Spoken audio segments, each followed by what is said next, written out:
So, heute werden wir über das Gesetz der Perspektive reden. Das bedeutet, wenn ich das schaffe, euch gut zu erklären, dann habt ihr die Basis für Perspektive.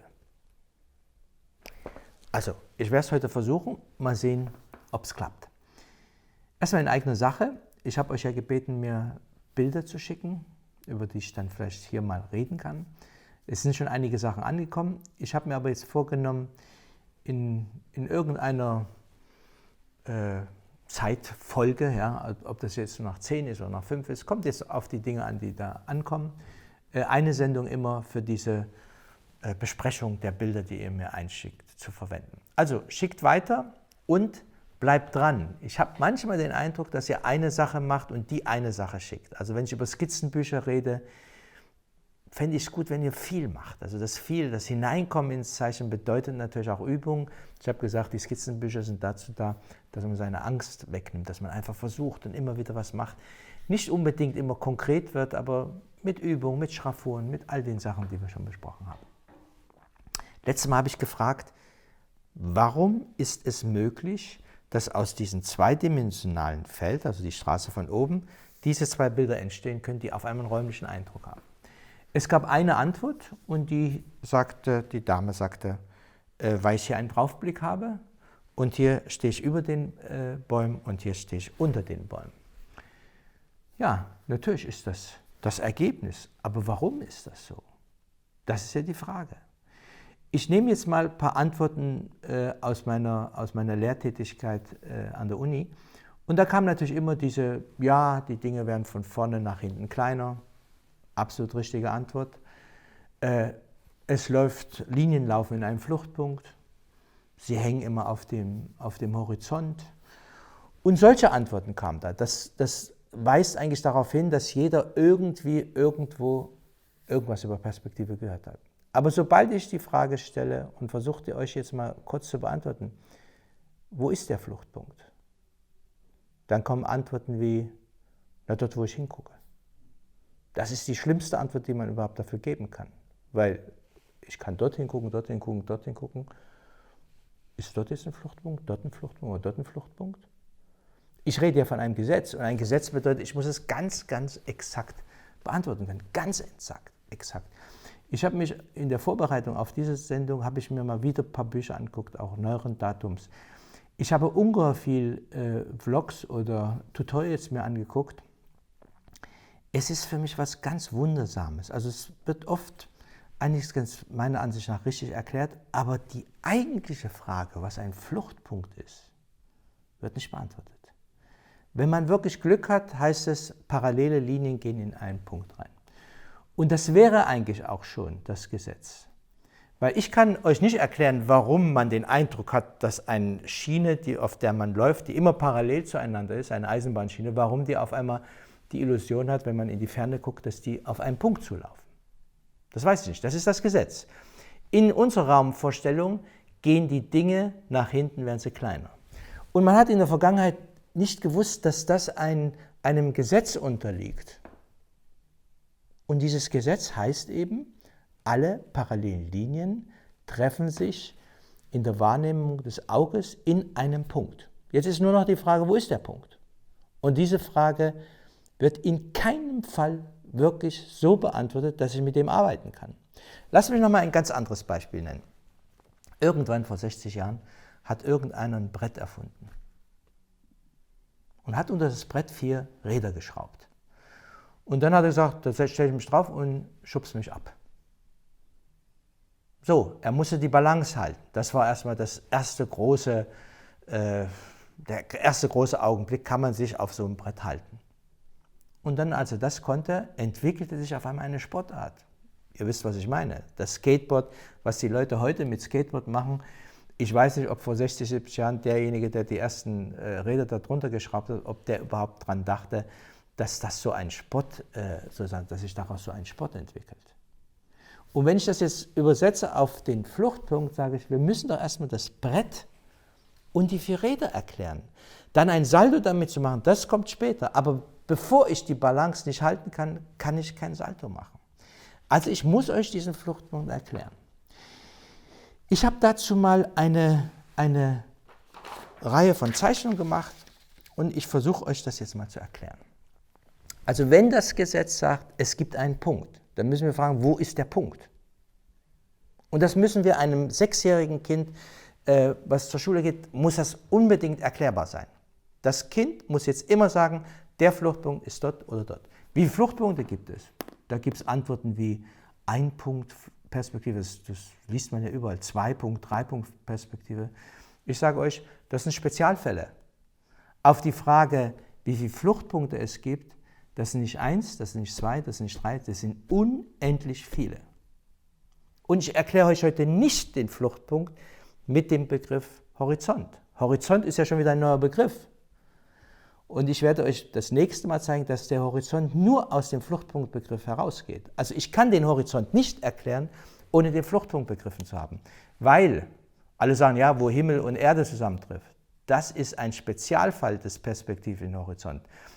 Einfach mal eine Variante, wir sind im Weltall und die Raumschiffe fliegen an uns vorbei. Die werden auch kleiner. Wo ist denn da der Horizont? Da gibt es keine Erde, da gibt es keinen Himmel.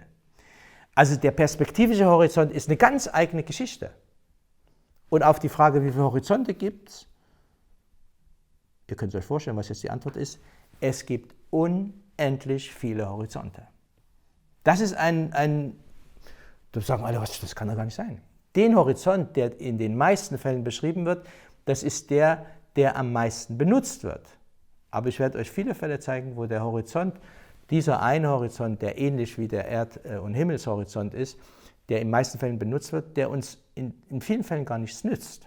Weil dort können wir keine Fluchtpunkte abtragen, weil die Fluchtpunkte wo ganz anders liegen. Also, lange Rede, kurzer Sinn. Wir versuchen uns mal etwas vorzustellen. Das Auge. Ich nehme jetzt mal das zweite Auge weg, weil das ist die stereoskopische Sicht der Welt. Wir nehmen jetzt wirklich ein Auge und modellhaft versuchen wir uns mal Folgendes vorzustellen. Dieses Auge hat einen Sehstrahl. Das ist fest verbunden.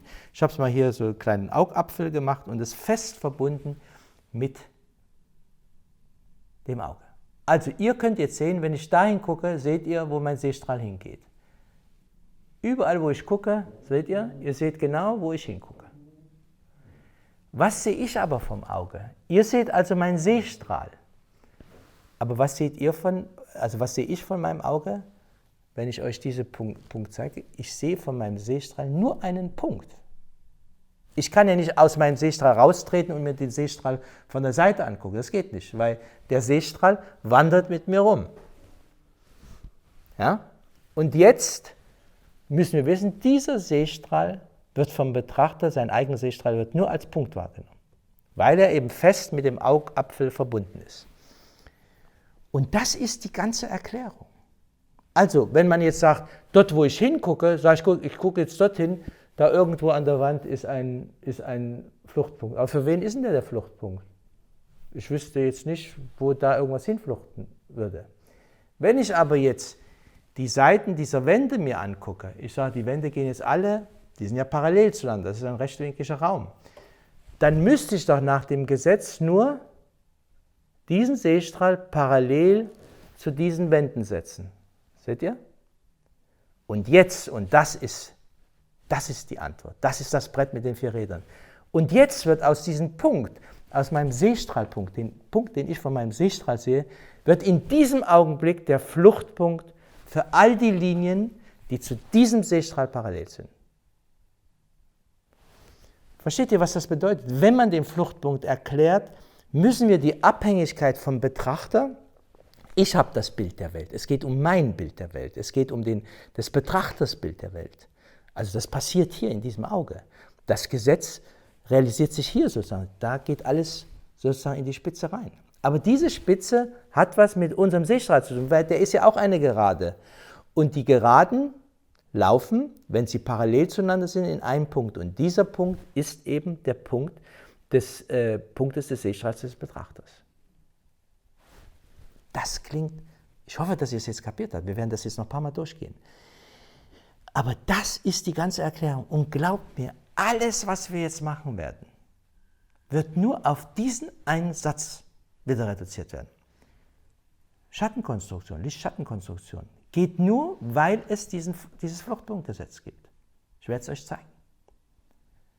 Spiegelung, nur weil es dieses Fluchtpunktgesetz gibt. 1 Punkt, 2 Punkt, 3 Punkt, kann man erzählen, kann man so machen, aber das setzt ja in die Köpfe der Betrachter, dass man jetzt eine 1-Punkt-Perspektive, eine 2-Punkt-Perspektive machen muss. Das sind alles Spezialfälle. Wir dürfen uns jetzt nicht in den Kopf reinsetzen, es gibt Spezialfälle und die sind das Gesetz. Nein, das Gesetz ist der Fluchtpunkt und wir müssen für jeden Fall untersuchen, welcher Fluchtpunkt eben zu diesem Objekt gehört. Ein Panorama könnte ich nicht entwerfen, wenn ich nur 2 Fluchtpunkte hätte. Ein Panorama hat unendlich viele Fluchtpunkte. Und das werden wir an irgendeiner Stelle ja auch nochmal erklären. Und ihr werdet sehen, wenn wir diese ersten Schritte gemacht haben, Balance auf dem Brett. Wir müssen jetzt die Balance erstmal halten. Das bedeutet, wir müssen in jedem Augenblick, wenn wir jetzt durch die Welt gehen und ein Objekt sehen, was mit geraden Kanten abgeschlossen ist, wir müssen sofort sagen, da ist der Fluchtpunkt. Wenn wir ein Geländer sehen, müssen wir wissen, wo ist der Fluchtpunkt. Und ihr seht schon, ich mache so, das Geländer ist so, da wird der Fluchtpunkt wohl irgendwo da unten sein, weil mein Sehstrahl muss jetzt sich so neigen. Aber ich will nicht so vorgreifen. Ich habe jetzt mal Folgendes gemacht. Ich habe mal ein kleines Storyboard hier gemacht, ja, und dass man mal sieht, also das ist der Mann mit der, das ist so eine Hamburger Mütze, was der glaube ich auf hat, so, und den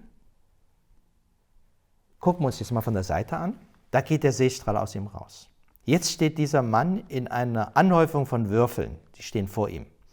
Und der Sehstrahl, ihr seht, der dreht sich jetzt gerade in irgendwelchen Richtungen.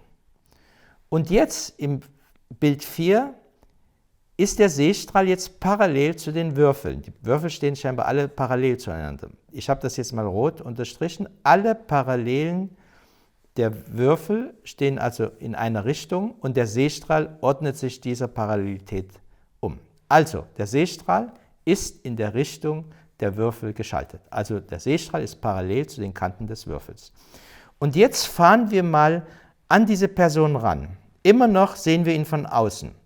Wir gehen jetzt an seinen Kopf vorbei und setzen uns auf die Position. Wir sehen das hier in 8, in 9.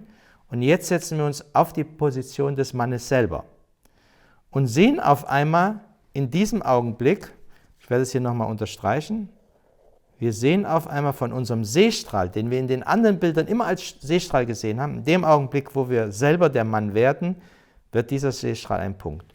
Und genau in diesem Augenblick gehen alle Würfel, ihre Kanten, die parallel zu diesem Sehstrahl liegen, gehen in diesen Punkt rein. Der Sehstrahlpunkt wird jetzt zum Fluchtpunkt für die Objekte, um die es geht. Also, wenn wir das erklären, müssen wir immer sagen, wenn jemand sagt, wo ist der Fluchtpunkt, dann muss ich erstmal sagen, welches Objekt meinst du? Und da sagt er, dieses Objekt. Sag ich, okay, dann muss ich erstmal meinen Sehstrahl parallel zu diesem Objekt setzen und ich stehe hier, also jetzt ist dieser Fluchtpunkt hier. Und wir werden jetzt gleich nochmal draußen eine kleine Übung machen, also ich gehe mit euch jetzt gleich raus. Aber bevor ich rausgehe, haben wir aus diesem, das ist ja wie so ein kleines Storyboard, bei uns in unserem Team gibt es ein paar tolle Leute, die auch 3D bauen, ja, und der Matthias May.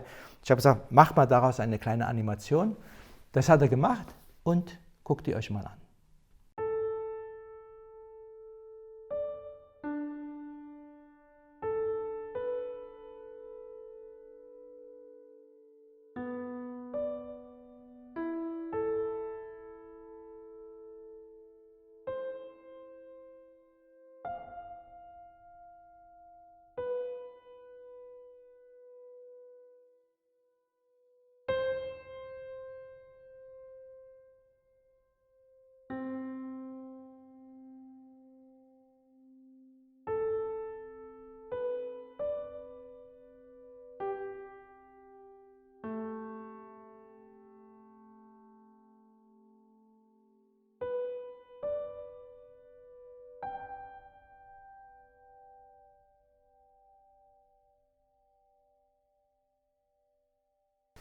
So, die Animation könnt ihr euch jetzt immer vor und zurück spielen. Also guckt euch das ein paar Mal an. Also versteht einfach, dass der Sehstrahl für uns als Sehende immer nur als Punkt wahrnehmbar ist. Und dieser Punkt wird Fluchtpunkt für Objekte, wenn der Sehstrahl zu diesen Objekten parallel liegt.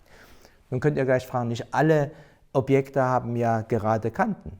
Dazu später. Wir sind jetzt erstmal beim Brett mit den 4 Rädern. Ich gehe jetzt mal mit euch raus und wir probieren das mal draußen auf dem Hof und mal sehen, was da passiert. Bis gleich. Hier stehen wir jetzt im Hof. Das ist mein Hof in Kreuzberg. So. Und ich habe das immer mit einem Besenstiel gemacht. Das merkt man sich vielleicht als der Besenstiel. Mich treffen jetzt noch Studenten und sagen, ach, Sie waren doch der mit dem Besenstiel. Sag ich, ja, der mit dem Besenstiel. Aber was habe ich denn mit dem Besenstiel erklärt? Das ist mir jetzt wichtiger.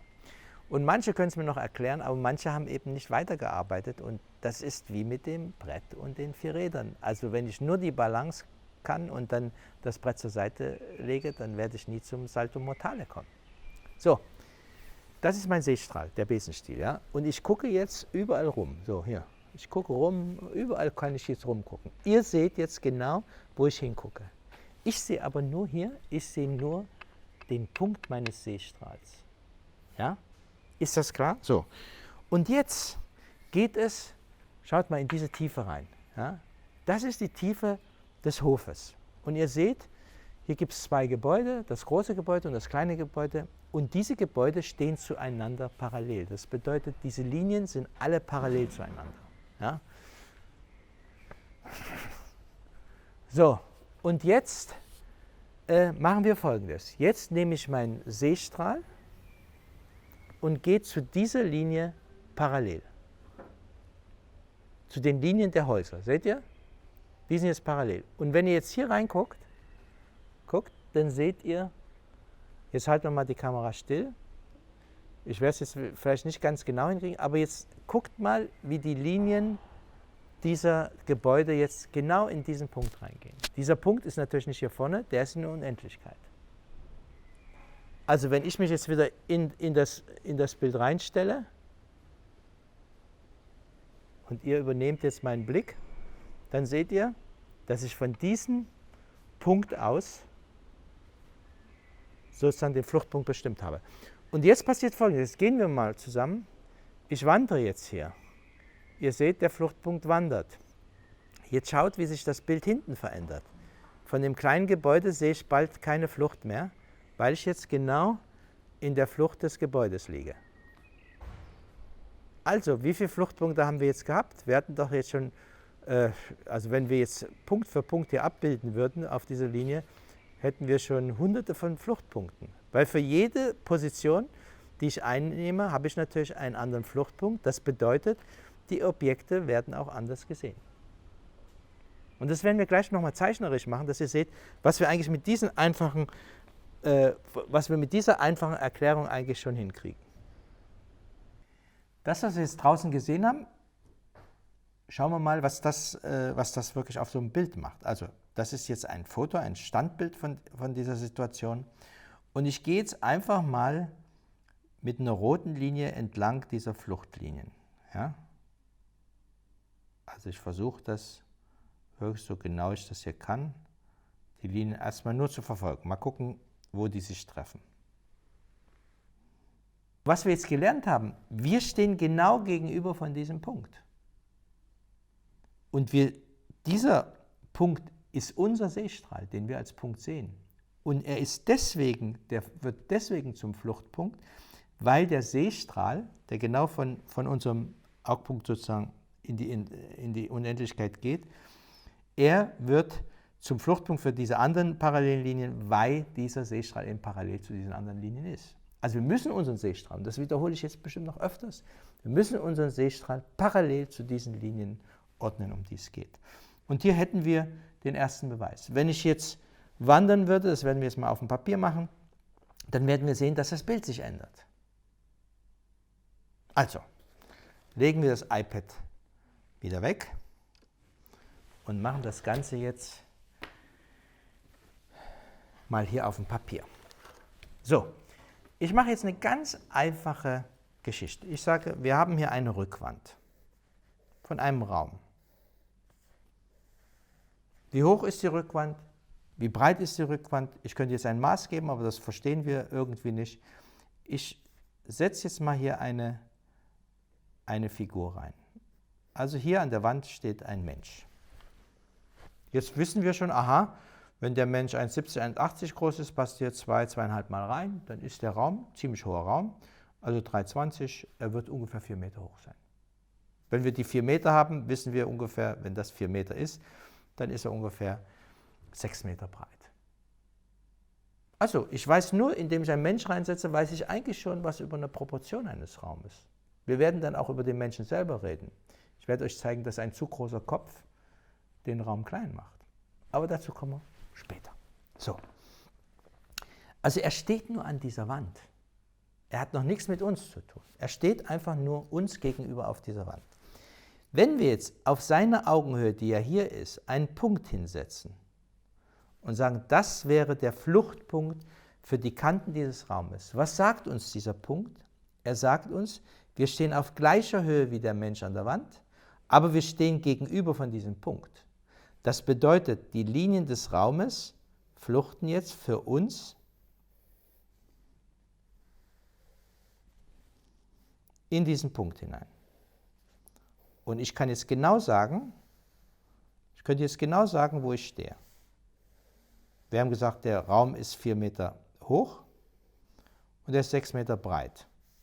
Wenn das die Mitte ist, ich schätze jetzt, dann liege ich hier irgendwo bei 2 Meter, ich sage jetzt einfach 2,50 und die Höhe ist etwa 1,70. Ist doch nicht schlecht. Wir haben einfach nur einen Punkt gesetzt und sofort können wir jetzt sagen, wie dieser Raum beschaffen ist. Wenn wir jetzt was anderes machen, wir nehmen jetzt dieselbe Rückwand.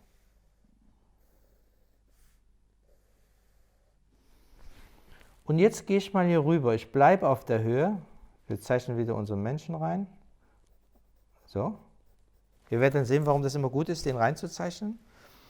Dann gehen wir mal ganz in diese Richtung. Wir stellen uns also ganz nah an die linke Wand. Und jetzt wissen wir stehen jetzt genau gegenüber von sozusagen von diesem Punkt. Also unser Sehstrahl trifft jetzt in diesem Fall ganz nah neben der linken Wand ein. So, und wenn wir jetzt die Linien verlängern, ohne dass ich was jetzt gesagt hätte, würdet ihr mir sofort sagen, naja, der Betrachter steht ja sehr, sehr eng an dieser Wand. Und ihr könntet jetzt sogar sagen, genau wie eng er daneben steht. Weil wenn ich weiß, dass das 6 Meter ist, könnte ich sagen, dieser kleine Teil ist vielleicht 50 cm. Also 50 cm entfernt. Wir haben an der Höhe nichts geändert, wir stehen auf dem Fußboden. Jetzt zeige ich euch mal was. Wenn in diesem Raum alles gleich große Menschen laufen würden, dann könnte ich doch eigentlich die Augen von allen Menschen, die da laufen, auf dieser einen Linie aufzeichnen, weil die ja alle auf diesem Boden laufen. Und ihr merkt, ich benutze gerade nicht den Begriff Horizont. Ich habe einfach nur gesagt, eine Linie. Horizont kommen wir später.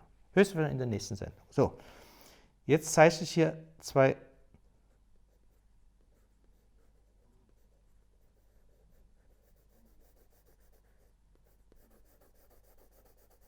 Was haben wir für ein Gefühl? Wir haben das Gefühl, dass der hier vorne steht, auch auf unserer Höhe liegt. Jetzt zeichne ich einen anderen. Der Kopf ist ein bisschen größer und im Verhältnis zu diesem Kopf zeichne ich den Körper. Und hier hinten, das ist ein Mensch, das bin nicht ich. Das ist ein Mensch, der mir genau gegenübersteht. Und das dürft ihr nie vergessen. In einem Bild, was ihr zeichnet, kommt ihr drin nicht vor, weil es ist das Bild, was ihr in euren Kopf kriegt. Also das ist das Bild, was ich zeichne. So, da hängt noch ganz viel dran. Das macht richtig Spaß. Also wenn wir jetzt dieses Brett mit den 4 Rädern, wenn wir in Balance kommen, ihr werdet sehen, das wird immer größer. Es wird fantastisch, was man damit machen kann. Jetzt machen wir mal was ganz anderes. Wir zeichnen wieder das ist derselbe Raum. Das ist unsere Wand, 6 Meter breit, 4 Meter hoch. Jetzt messt nicht nach, das ist vielleicht ein anderes Maß, aber ungefähr. Jetzt mache ich einen Punkt, der irgendwo hier oben ist. Was bedeutet das eigentlich? Hier unten bleibt unser Mensch, der hier an der Wand steht. Aber der Punkt ist jetzt hier oben. Was bedeutet das? Das bedeutet doch eigentlich, entweder stehe ich auf einer Leiter, kurz unter der Decke, oder hier sind noch ein paar Engel mit mir, die fliegen in der Luft. Also jetzt müsste ich ja den Blick von oben haben. Wir gehen also mit unseren Linien wieder. Ihr seht, die Linie oben wird sehr flach, also von der Decke sehe ich jetzt ganz wenig und vom Boden sehe ich jetzt ganz viel. Wenn ich jetzt im Boden noch ein paralleles Muster zeichnen würde, was natürlich in diesen Fluchtpunkt auch reingehen würde, weil dieses Muster, diese Linien im Raum sind alle parallel zueinander, also gehen sie auch in diesen Fluchtpunkt rein. So, und wenn ich jetzt hier durch dieses Männlein hier mir sozusagen zwei Fluchtlinien reinzeichne, dann weiß ich ja, dass zwischen diesen beiden Fluchtlinien Menschen stehen, die gleich groß sind. Und seht ihr, ich komme jetzt nicht auf den Fall, dass ich die Menschen sozusagen an den Augen auffädle, sondern sie stehen jetzt hintereinander weg, weil ich ja von oben auf sie gucke. Also aus diesem Fluchtpunkt entstehen sofort neue Verhältnisse des Raumes. Wenn wir das einfach einhalten, können wir ganz schnell sozusagen unsere Räume entwickeln. Wir werden sehen, was wir nächstes Mal mit diesem einen Begriff für ein komplexes Bild erstellen können. Wir sind noch gar nicht eingedrungen, aber die Balance, die wir jetzt gerade bekommen von unserem Brett mit den 4 Rädern, die ermöglicht uns jetzt vielleicht schon bergunter zu fahren, vielleicht uns auch mal abzustoßen. Ich rede noch nicht von Saltos. So, wir können das jetzt unendlich weiterführen. Ja, also jetzt gehe ich jetzt mal ganz weit unten. Ich liege sozusagen auf dem Boden. Der andere, der steht immer noch hier rum und sieht, wie ich hier durch den Raum fliege. Der gegenübersteht, sagt er, was machst du da auf dem Fußboden? Weil er natürlich sieht, dass ich auf dem Fußboden liege. Und was sehe ich? Ich sehe nur ganz wenig vom Fußboden.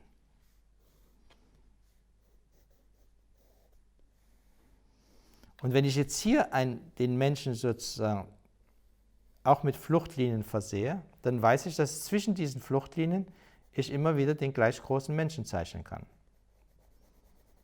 Und seht ihr, wenn der jetzt so auf mich zukommt, dann wird er natürlich immer größer.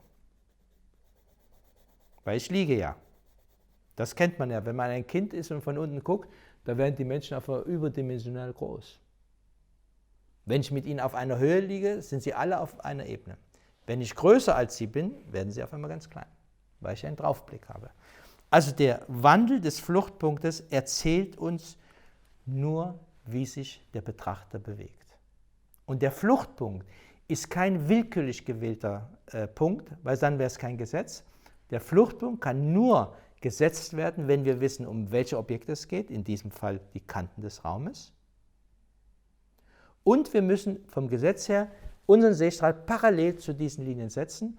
Erst dann kommt auf einmal die Illusion in unser Auge hinein, dass alle Linien in diesen Punkt reinlaufen, den ich von meinem Sehstrahl sehe, der Fluchtpunkt. Ich glaube, wenn das angekommen ist und ihr habt es noch nicht kapiert, seht es euch nochmal an. Das, was ihr jetzt sozusagen in die Hand bekommt, ihr wisst nicht, was das für ein Schatz ist. Ich habe das meinen Studenten immer gesagt. Ich habe gesagt, das ist ein Schatz, wo ihr die Welt neu entdecken lernt. Ihr werdet Sprünge machen im Zeichnen, die ihr euch nicht vorstellen könnt. Und ich bitte euch etwas. Sucht mal im Netz oder überall, wo ihr über Perspektive was hört, guckt euch mal, wie der Fluchtpunkt erklärt wird. Einfach nur mal gucken, wer was über den Fluchtpunkt redet. Ja? Ihr werdet sehen, dass viele Halbdinge, das ist ganz in Ordnung, aber irgendwie, wenn man dann weiter fragt, was ist jetzt für den Fall, was ist für den Fall, weiß man nicht. Zum Beispiel bei dieser berühmten Zwei-Punkt-Flucht, meistens sagen, dann setzt ihr einen Punkt nach links, dann setzt ihr einen Punkt rechts. Ja, aber wo soll ich denn den setzen? Warum setze ich den dort und warum nicht dort? Welchen Zusammenhang gibt es zwischen diesen 2 Punkten und den Objekten, die ich zeichne? Wenn ich die verändere, die Fluchten, wenn der eine so macht und der andere so macht, dann verändern sich auch die Objekte. Was bedeutet das? Wenn ich von Rechtwinkligkeit rede, was bedeutet das rechtwinklig? Wenn ich sage, ich will jetzt einen rechtwinkligen Körper zeichnen, der soll wirklich rechtwinklig sein, dann müssen doch die Fluchtpunkte in irgendeinem Zusammenhang zu diesem Objekt stehen. Ich kann doch dann nicht sagen, ich mache mal ein bisschen weiter den Fluchtpunkt oder ein bisschen näher. das bitte ich euch. Schaut in Büchern, schaut in Tutorials, schaut überall rum. Und wenn ihr eins findet, dann gebt es mir und sagt es mir, wo ich es auch finde. Ich würde mich freuen drüber. Weil ich bin auf der ganzen Suche dieses Phänomens des Fluchtpunkts. Ich bin ganz, ganz selten fündig geworden. Das ist eine Erfahrung, die ich selber im Leben gemacht habe beim Zeichnen. Und ich habe es bei Leonardo gefunden. Der Leonardo, der ist in die Grundgeschichten der Probleme gegangen. Er hat nicht locker gelassen, bevor er nicht den Grund auf einmal hatte. Ja? Und er ist sehr, sehr weit damit gekommen. Diese Zeit war sowieso sensationell. Renaissance, macht euch mal damit bekannt, wenn ihr es noch nicht wisst, das ist wirklich eine fantastische Zeit. In diesem Sinne, es hat heute etwas länger gedauert, aber ich glaube, es war wichtig. Ich musste da den Punkt draufbringen. Und wir werden mit dieser Erkenntnis über den Fluchtpunkt, werden wir in den nächsten Folgen noch einiges machen. Vielen Dank.